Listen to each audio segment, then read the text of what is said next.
Hoy vamos a ver la fuerza del Kundalini y la llegada del Imperio Mogol en la India. La vez pasada estábamos viendo cómo la dinastía de los Chandela creó el impresionante complejo de templos de Khajuraho, y habíamos visto cómo esto le había rendido tributo a esa unión de la espiritualidad y de la sexualidad, que es la concepción que tiene el hinduismo de la energía entre Shiva y Shakti, de la energía erótica del universo, que es la que hace posible la creación y la renovación de la vida, y el sentido de divinidad que hay detrás de eso, y cómo esto lo habían esculpido en la piedra, y cómo habían creado unos templos absolutamente magníficos, que fueron 80 en sus comienzos, y luego quedan hoy 20 que habían quedado en el olvido,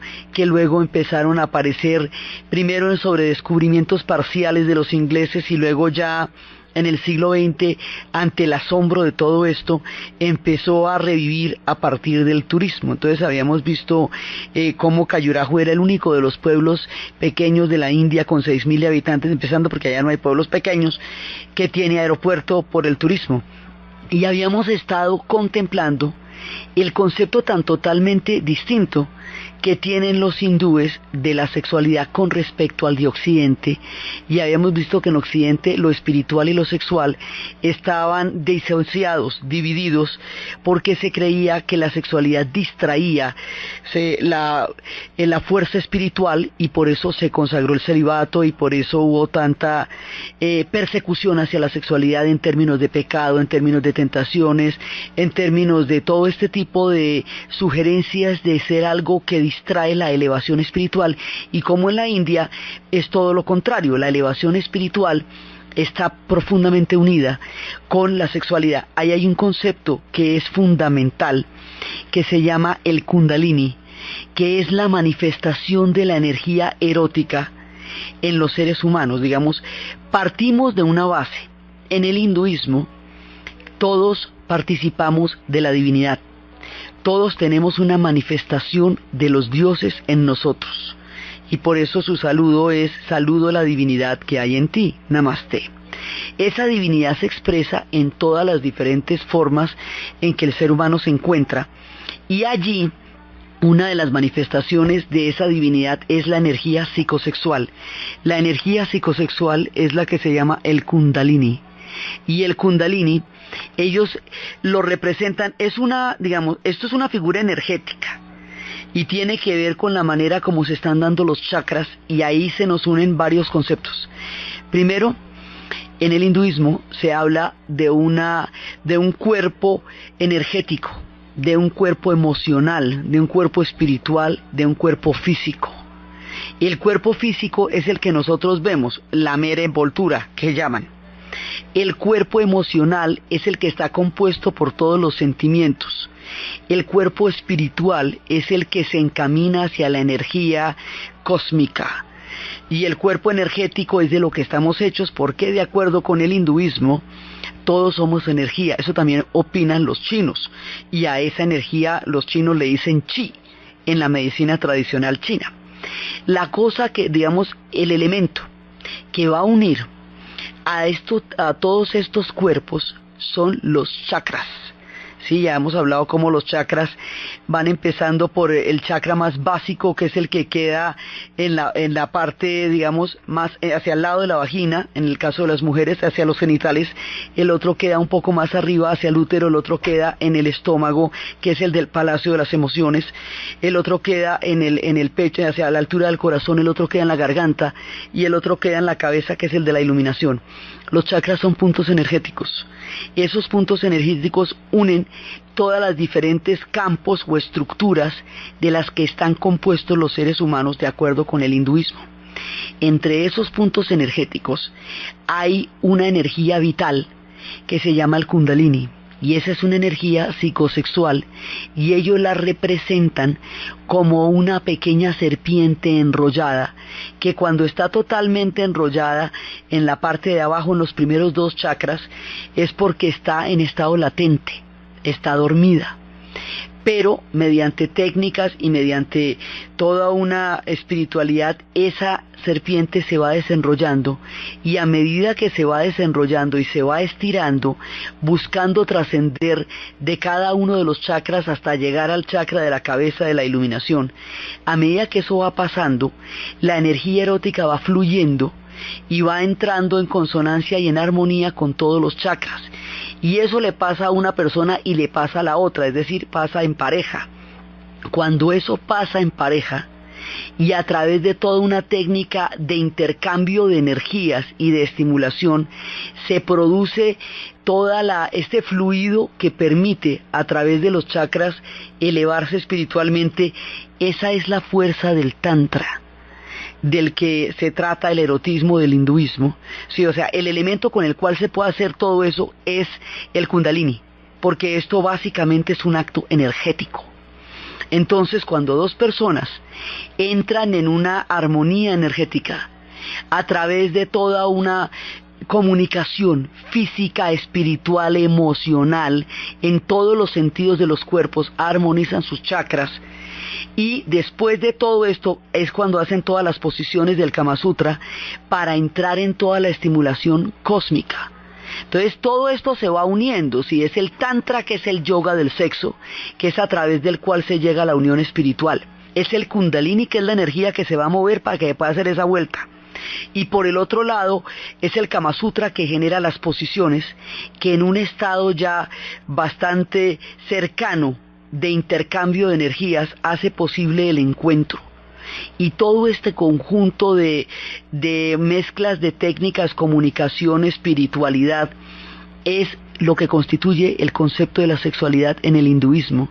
Y por eso es que hacen esos templos eróticos allá en la mitad de los jardines de la selva en Khajuraho, y por eso es que hay tanta imagen, digamos, tanta imagen erótica. En Khajuraho son los templos más grandes, pero también hay en otras partes de la India, porque para ellos, y el mismo Kama Sutra es toda una demostración de esta energía. Entonces habíamos hablado la vez pasada que Occidente, no pudiendo fusionar lo espiritual con lo sexual, o lo estigmatiza en el caso de la idea del pecado y de la tentación, o lo comercializa en el caso de convertirlo en un elemento publicitario, pero desconoce el contenido energético que hay ahí.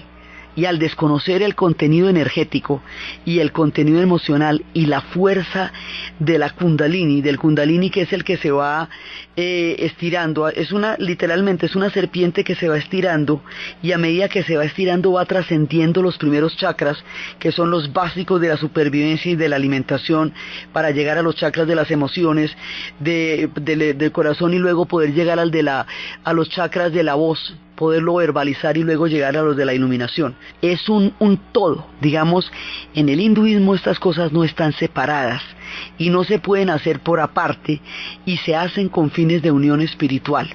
Entonces, para eso era que habían construido todos esos templos de Khajuraho, y para eso era que habían logrado toda esa representación de la sexualidad, porque la sexualidad para ellos es sagrado. Todo en la vida de los hindúes es sagrado: la comida, la sexualidad, las castas, el matrimonio, la vida cotidiana, porque es a través de los ritos y a través de estas inspiraciones espirituales que ellos mantienen la comunicación permanente con el universo cósmico en el que viven.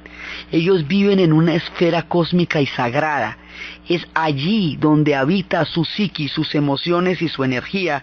Aunque anden por el planeta Tierra, viven en un mundo psíquico y en un mundo energético y en un mundo fundamentalmente místico. Y el misticismo está compuesto de todo eso.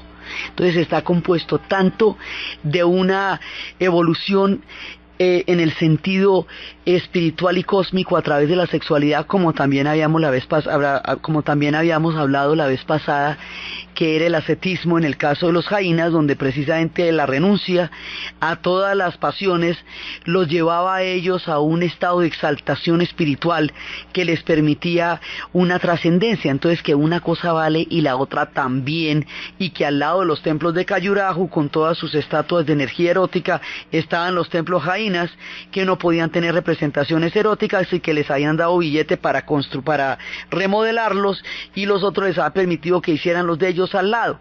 Entonces, el que haya tantas opciones, el que haya tantas posibilidades, hace que la tolerancia en la India sea la norma, digamos, sea la constante, porque todo el mundo tiene una manera diferente de concebir el cosmos. Lo que es común a todos es que es el mismo cosmos, y es el cosmos del hinduismo, ¿sí?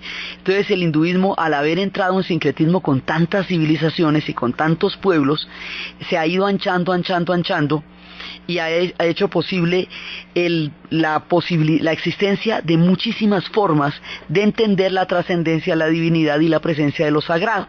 Entonces, dentro de esta esfera hay una constante, digamos, hay una nueva experiencia que va a llegar a la India, que llega en varias etapas. Y esa nueva experiencia la va a determinar y le va a añadir un rostro más a los 1000 rostros de la India.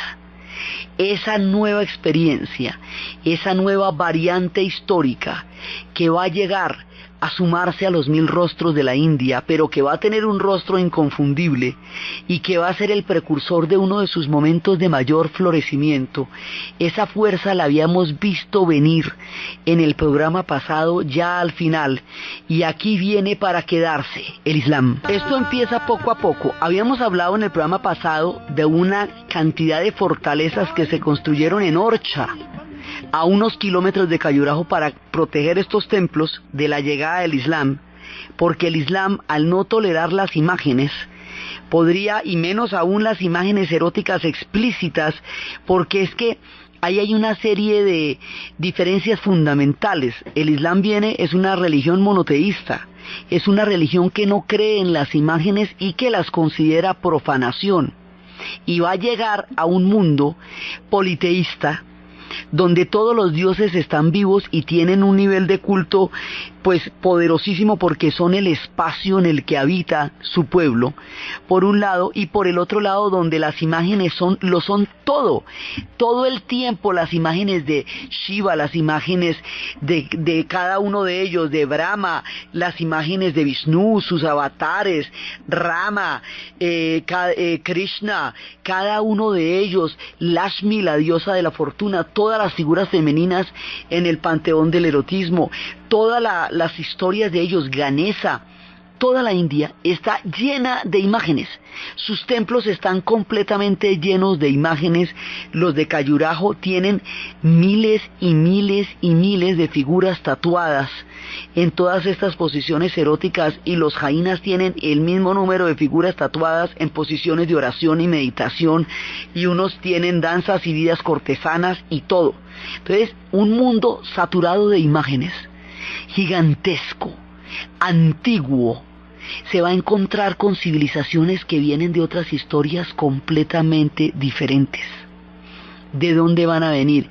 Vienen de muchos lugares. Primero hubo una llegada de los árabes. Varias, intentos de los árabes por llegar a la India, que dejaron un cierto nivel de presencia en el norte, porque ellos vienen del Asia Central. Los árabes vienen pues de la península arábica, pero después otros vienen del Asia Central. Entonces, el Islam está compuesto por oleadas de árabes, de afganos y de mongoles.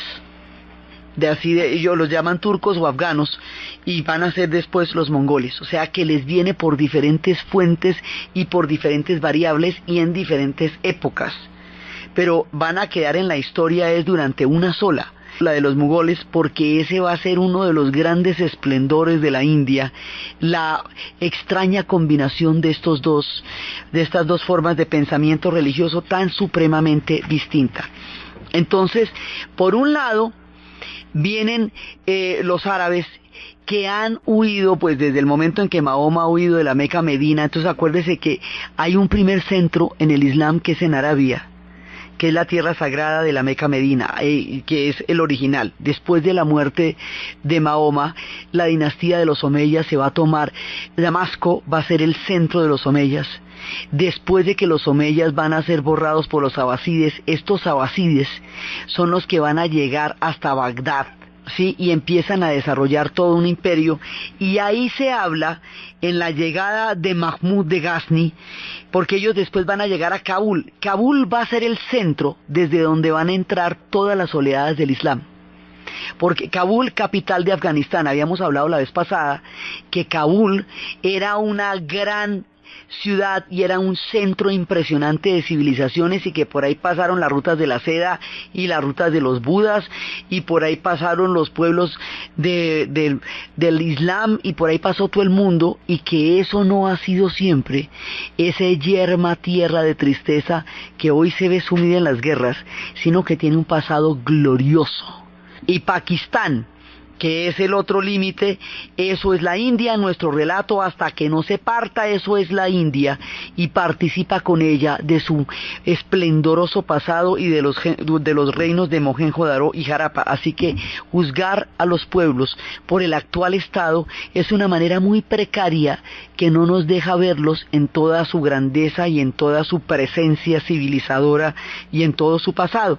Entonces, por ahí van a llegar desde Kabul, pero hay un primer atisbo que es muy importante. Ese primer atisbo es la llegada de los sufis. Entonces, mire, el Islam está desde Kabul, ¿no? Y va a llegar también a Bagdad, va a llegar a todos esos sitios, y va a llegar a Persia. Cuando llega a Persia, los sufis se van a islamizar. Y esos sufis que les había contado, que son los que creen en el universo de amor cósmico, que son los que piensan que el amor es conocimiento, y que lo que hace que los amigos distingan los gestos los unos de los otros, o que las madres hablen con sus hijos cuando ellos aún no tienen palabra de bebés, es el conocimiento del amor. Lo que hace que las personas enamoradas lean el alma la una de la otra es el conocimiento del amor. Y todo ese amor, que es un fluido, que es un conocimiento, que es un alimento del océano del mundo, todo ese amor tiene su forma más sublime en el amor a Alá, en la unión con la divinidad. Ya hay un santo sufi que entiende que en últimas esa unión con la divinidad puede ser perfectamente compatible con el sentido que tienen los hindúes de que lo sagrado mora en cada uno de nosotros, porque esa idea no es tan lejana la una de la otra. Lo que pasa es que en el universo de la India es a través de miles de dioses, y aquí es a través de uno solo, pero la idea es la misma. La idea es que lo sagrado es parte de nuestro universo, y en la medida en que nos logremos relacionarnos con él a través del amor, reconocemos la divinidad que hay en nosotros. Entonces hay un primer santo sufi que lleva este mensaje y que va a ser muy amado por la gente, Al-Ghazi, y él va a crear una primera entrada del Islam, porque la gente logra entender eso y deja ya hay un monumento a él y hay una tumba que es como el primer contacto. Eso es muy importante en el imaginario de lo que va a ser el encuentro de estas dos culturas, porque es la parte que las va a llevar a buscar puentes comunes, a encontrar la tolerancia, a poder coexistir. O sea, el espíritu de este santo sufi crea el primer rasgo de tolerancia y de encuentro entre el Islam y el hinduismo, el primer puente entre los dos. Entonces aparece este personaje tempranísimo en nuestra historia. Pero después, tiempo después, va a llegar Mahmud de Ghazni, y ese ya va a ser un emperador bravísimo. Va a llegar a la ciudad de Multi, hoy en Pakistán, y ese en la ciudad de Multán es el que va a empezar la conquista, lo que llama la conquista, y va a tener una cantidad de enfrentamientos, y él va a tener una historia. Había una diosa, míreme, este cuento está bastante rebuscado. Había una diosa que se llamaba Manat, y había una imagen de piedra de la diosa Manat, y esa diosa vivía en Arabia Saudita. Dicen que cuando la llegada del Islam, la diosa Manat fue desterrada de la tierra del profeta y llevada a la ciudad de Samta, y allá en esa ciudad es donde se encuentra la imagen. Entonces, la verdad era que ahí había un chisme de que esta gente era muy rica y tenía cantidad de oro y tenía cantidades de rubíes. Entonces la idea de él era ir a Somnata para buscar el oro, pero dijo que había ido era en busca de la imagen de la diosa Manat, para lograr un viaje de la fe. O sea, una manera de destruir la imagen de esa diosa era una forma de buscar en las tierras más lejanas la voluntad del profeta, digamos. Se armó de cuento y se echó ese cuento, pero con ese cuento se fue con 12.000 hombres, sí, se fue con un ejército gigantesco donde había más de 10.000 camellos solamente para llevar el agua. Entonces dice que él iba a destruir la imagen de la diosa como una prueba de fe para llegar a Somnath. Y una vez que llega a Somnath, arranca a bajar hasta Gujarat, hasta llegar al mar. Y cuando llega al mar se apodera de todo ese pedazo. Entonces, por esta imagen de la diosa, digamos, por esta historia de la diosa, hay quienes consideran que él es el hombre que llevó el Islam como fe a la India, y hay quienes consideran que él fue el primero que atacó y que hizo pillaje y que trató de manera muy desconsiderada a los hindúes. Esto es en el año 1026. Así que hay muchas formas de ver a este hombre, pero ahí arranca, digamos, las conquistas del Islam van a llegar a través de esta figura de Mahmud, y todavía hay descendientes de él allí en Multán, en Pakistán. Todavía se consiguen descendientes de él, que además le tienen una historia que él le había dicho a un hombre que alabara sus bondades, que hiciera un montón de versos y que le pagaba 2 monedas de oro por cada verso. El hombre hizo algo así como 40.000 versos, una cantidad increíble de versos. Cuando vio que eran tantos, decidió no pagarle con oro sino con plata. Entonces el hombre, cuando vio que no le habían pagado con oro sino con plata, hizo un libro burlándose de él, de sus ancestros, tomándole el pelo, mamándole gallo, y ese libro se hizo más popular que el que él había ordenado hacer, razón por la cual tuvo que arrepentirse de su tacañería y de su incumplimiento de palabra y darle los doblones de oro, porque si no lo seguía haciendo objeto de burlas, y en la imaginación popular este era mucho más divertido que aquel que había hecho para exaltarlo. Pero ahí está la primera entrada del Islam. Pero aquí va a venir mucha gente, porque es que van a venir oleadas que después de los mongoles. Entonces, primero que todo, tenemos un Islam árabe con un antecedente de unión entre los dos sentidos de lo sagrado profundo a través del sufi, y con una llegada brava, así una llegada completamente de conquista, después de las cuales van a poner en Delhi el famoso minarete de Qutb Minar, uno de los patrimonios históricos de la humanidad, que es un minarete. Los minaretes son en las mezquitas del mundo musulmán, hay 4 o a veces 2 columnas talladas que tienen arriba una especie de palco, para una especie de balconcito para llamar a la oración. Eso se llaman los minaretes. Y los que están en el balcón se llama el almuecín, que es el que llama a la oración. Originalmente y de manera, digamos, estricta en todo el Islam, esos minaretes corresponden a una mezquita. Aquí no hay sino un solo minarete, es decir, la columna, pero es gigantesca, toda tallada, y esa columna muestra la primera victoria, se llama la Torre de la Victoria o Qutb Minar, que muestra ya lo que va a ser la llegada del Islam y, digamos, la victoria sobre el hinduismo en la cantidad de ciudades de Delhi. Entonces ahí empieza la primera, pero no será esto lo que transforme la historia de la India. Lo que realmente transforma la historia de la India viene de mucho más lejos, viene de las profundas y perdidas y lejanas estepas de la Mongolia. En la Alta Mongolia ha nacido un hombre con la marca de sangre en la mano. El que tiene la marca de sangre en la mano unificará las tribus de la Mongolia. Así dice la profecía. El hombre se llama Temujin y la historia lo conocerá como Gengis Khan. Ese hombre moviliza todas las tribus de la estepa a través de los caballos que tienen esa manera de poder andar y que tienen una pezuña que puede atravesar la estepa. Son 3 caballos por persona, uno para poder beber su sangre, otro para cabalgar y otro para comer su carne. La carne, habíamos contado alguna vez, la meten en la montura y después de 180 kilómetros se la comen maceradita, bistec tártaro.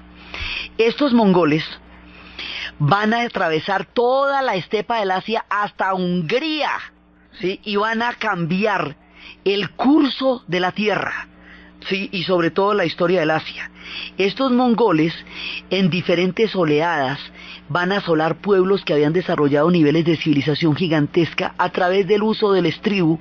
Eso le da las manos libres para poder lanzar una inmensa cantidad de flechas que los pueblos sedentarios no van a poder tener. Entonces van a llegar a China y van a ser la dinastía Yuan, van a llegar hasta Rusia y allá van a ser los tártaros, van a llegar a todas partes. Y en la primera oleada y van a tener de Genghis Khan, viene Batu Khan, viene por un lado Kublai Khan, que va a ser el de la China y al que le va a tocar en la época de Marco Polo. Y por el otro lado Batu Khan, que es el que va a llegar por Rusia y el que va a llegar hasta Hungría. Entonces, aquí se nos juntan 2 imperios. Por un lado vienen los árabes, que están desarrollando toda una historia de civilizaciones, que es la que hemos visto que había llegado primero con el Sufi y luego con Murad Ghazni, ¿sí? Y por el otro lado están los mongoles. Y los mongoles y los árabes se van a encontrar en una parte del camino, porque los mongoles en su increíble extensión van a llegar hasta esos territorios. Y, o sea, usted al atravesar el Asia Central, pues se encuentra con los árabes porque no ve que por ahí subimos hasta llegar a Bagdad y hasta llegar a Persia, y ahí ya estamos en las zonas del Asia Central. Entonces, los mongoles, al entrar en contacto con el Islam, se van a islamizar, porque ellos, al no tener civilizaciones comparables con los pueblos que sometieron, van a tomar cultura y religión de los pueblos vencidos, y van a dar su propio toque de la historia y van a crear ciudades espléndidas como Samarcanda también en su momento. Entonces los mongoles se van refinando. Ellos no se quedan así, ellos van aprendiendo, se van refinando, van poniendo bonito, les van gustando las sedas. Pues para ser una dinastía china, usted tampoco podía estar ya pintado en la pared. Pues para ser una dinastía Yuan, ya tenía que haber adquirido todas esas costumbres sutiles de la China. Entonces los mongoles, ya refinados, ya convertidos en digamos, en varias generaciones, inclusive tuvieron otro que era Tamerlán, que también los invadió. O sea, varios intentos están entrando a la India. Tamerlán pasó por allá y Tamerlán pasó por Persia, lo llaman Tamerlán, sí, Taimurlán. Tamerlán fue uno, digamos, de las oleadas mongolas más fuertes, pero ahí todavía no se define su historia.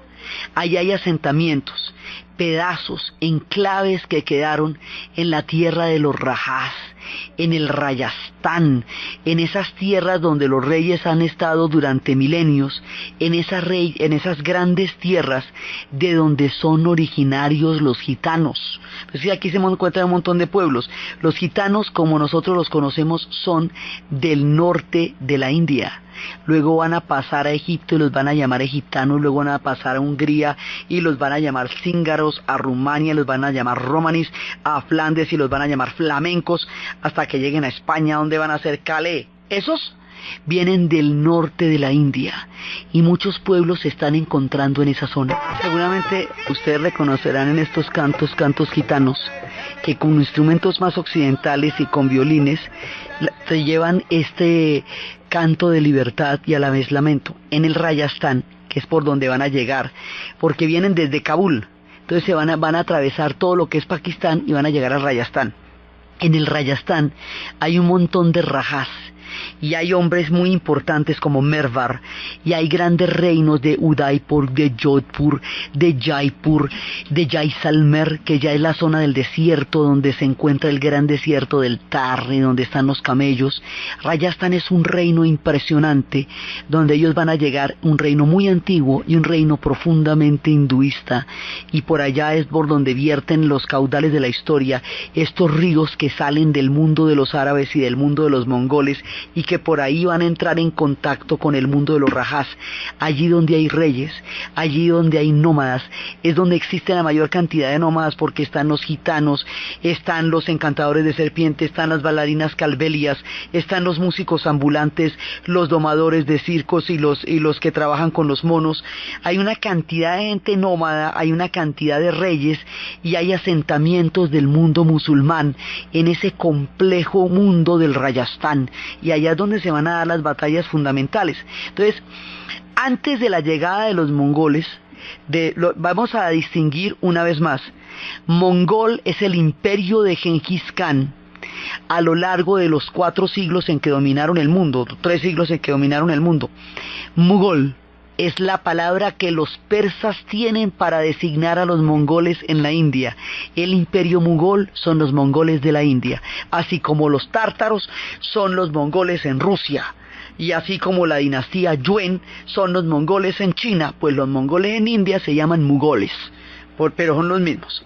Entonces resulta que antes de la llegada de ellos, pero ya cuando el Islam se había asentado en grupos pequeños, se produjo una situación histórica importantísima, un puente, la historia del Gurú Nanak. El Gurú Nanak se ha hundido en un pozo y no vuelve a salir en 5 días, y la gente está muy asustada. Parece que hubiera muerto el Gurú Nanak. A los 5 días, el Gurú Nanak ha salido del pozo y ha hecho una revelación. Dice que ha visto el rostro de Brahma, que Brahma no es ni hindú ni musulmán, que no existe tal cosa como el hinduismo o el islam, sino un concepto unificado de la divinidad, que era la idea que había dicho el antiguo santo sufí. Ahí el Gurú Nanak va a crear un puente entre los hindúes y los musulmanes a nivel teológico, porque es que aquí van de unas y van de otras, las batallas y los puentes, las conquistas y la unión, la armonía, ¿sí? Eso, digamos, son varios ciclos intermitentes que muestran la esperanza y el belicismo de una y otra forma. Entonces el Gurú Nanak ha dicho eso, y el Gurú Nanak ha fundado una nueva religión. Esa nueva religión se conocen como los Sikhs. Hoy viven en el estado de Punjab, y los Sikhs son importantísimos en toda nuestra historia.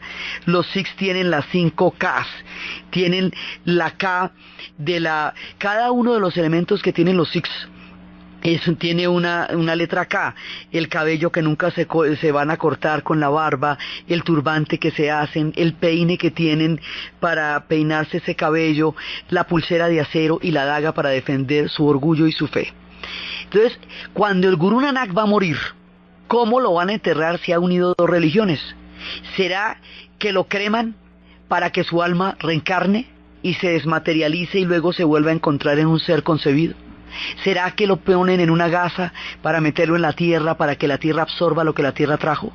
El Gurú Nanak, que sabe la hora de su muerte, pide que pongan rosas frescas al lado y lado de su cuerpo, y las rosas que amanezcan más frescas, así será el rito de su muerte.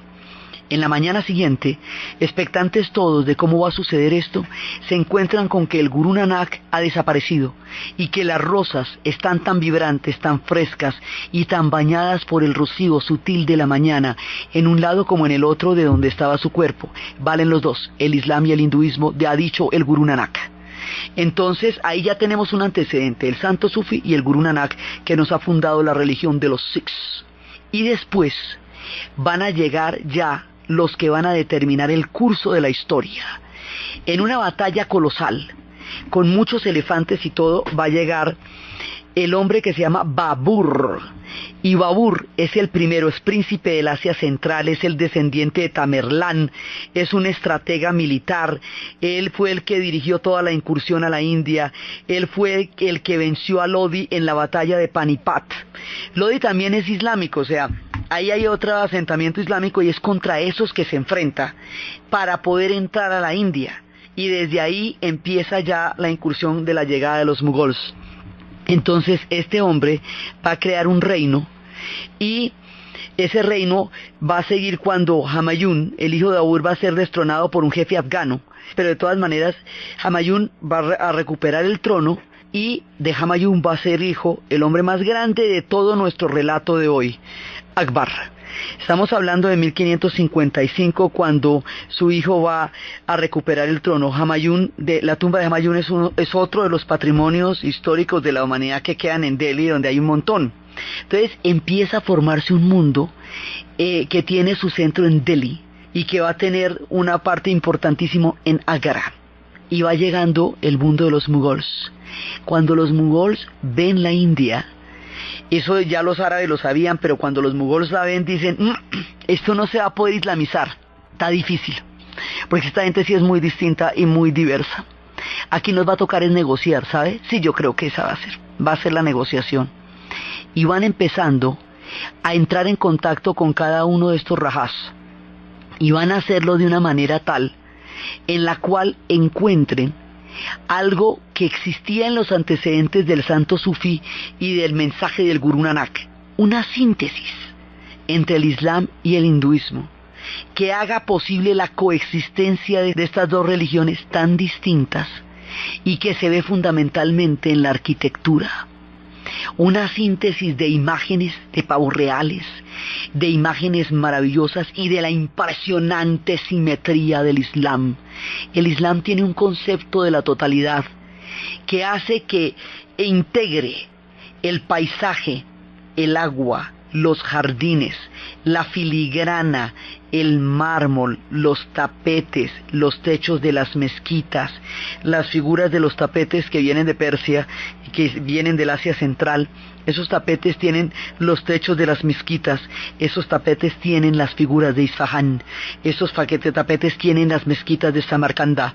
Van llegando con todo esto, ellos traen un esplendor enorme, ya vienen con un influjo civilizador gigantesco y se encuentran con la madre India, y el encuentro de este Islam ya refinado, de estos mongoles ya expuestos al influjo del avance de los pueblos con los cuales entraron en contacto, y la enorme civilización de la India y el refinamiento que el mundo musulmán ya había logrado para esa época en la historia, van a producir una explosión de arte, de conocimiento, de música, algo monumental, el gran imperio mugol de la India. En 1556, el hombre más grande de todos en esta época va a llegar al trono. El hijo de Humayun se llama Akbar.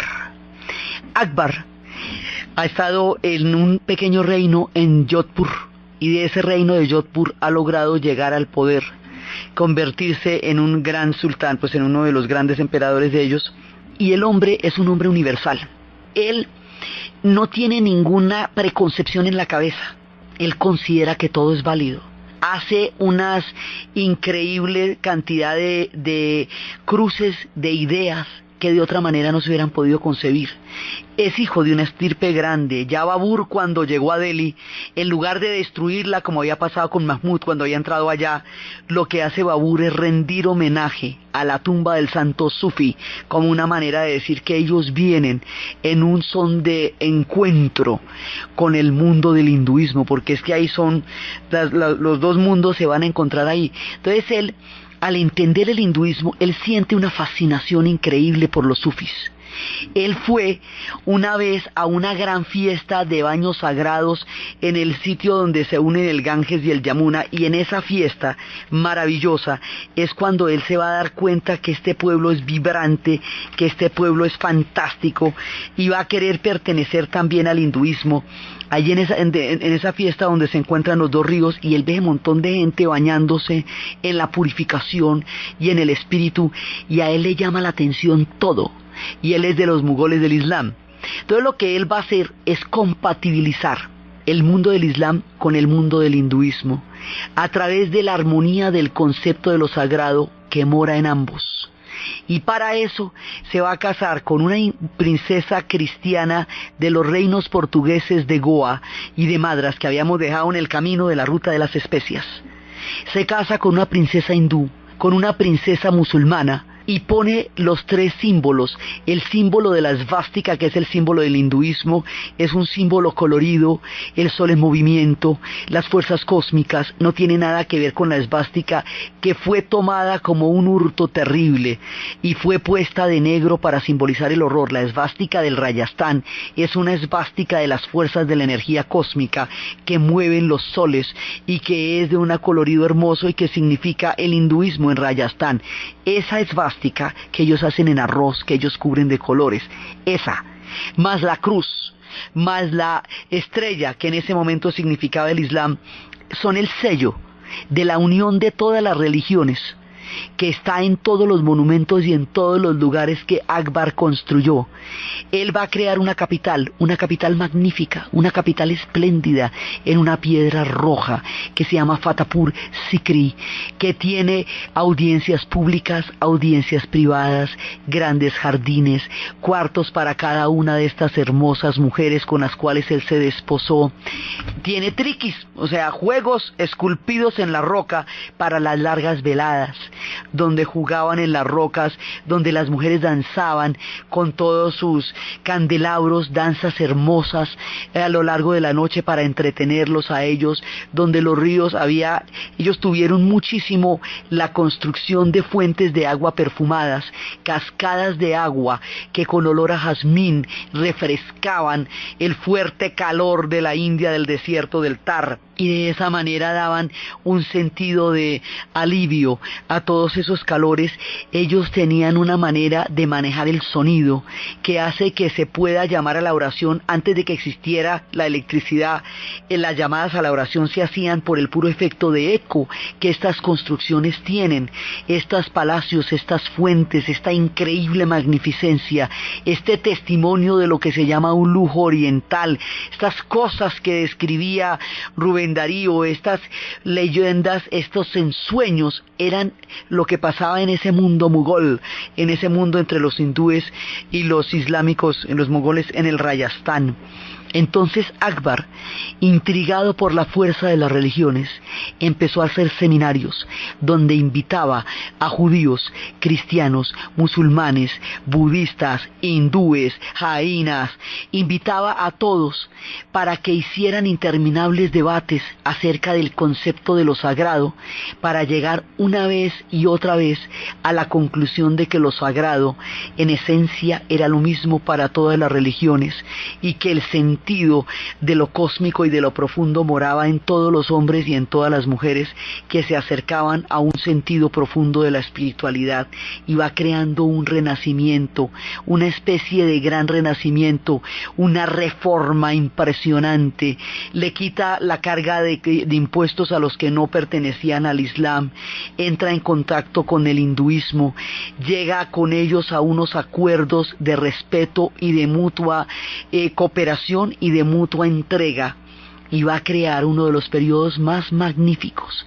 La historia de este hombre, de sus descendientes, de la construcción del Taj Mahal, del tributo del amor de Shah Jahan, y de la historia trágica que vivió este hombre al otro lado del Yamuna, viendo allí la espléndida tumba que había construido para su esposa, pero desde las rejas de una prisión donde estaría metido por su propio hijo como descendientes de este hombre grande, y lo que pasaría con el impresionante legado de Akbar hasta cuando asomen por las cornisas del mundo mogol los ingleses, es lo que vamos a ver en el siguiente programa. Entonces, desde los espacios del Kundalini, de la energía psicosexual que lleva a la construcción de un espacio cósmico de entrega a la divinidad a través de la fusión de dos seres humanos en la sexualidad, desde la llegada del Islam, desde el santo sufi que entendió el poder del amor en las religiones como en la vida, como en la espiritualidad, desde Mahmur buscando la estatua de la reina Manat, desde la llegada de los mongoles, desde los elefantes y las batallas de Babur en Panipat, hasta la grandeza enorme de este hombre del universo que ha sido Akbar, en la narración Diana Uribe, en la producción Jessy Rodríguez, y para ustedes feliz fin de semana.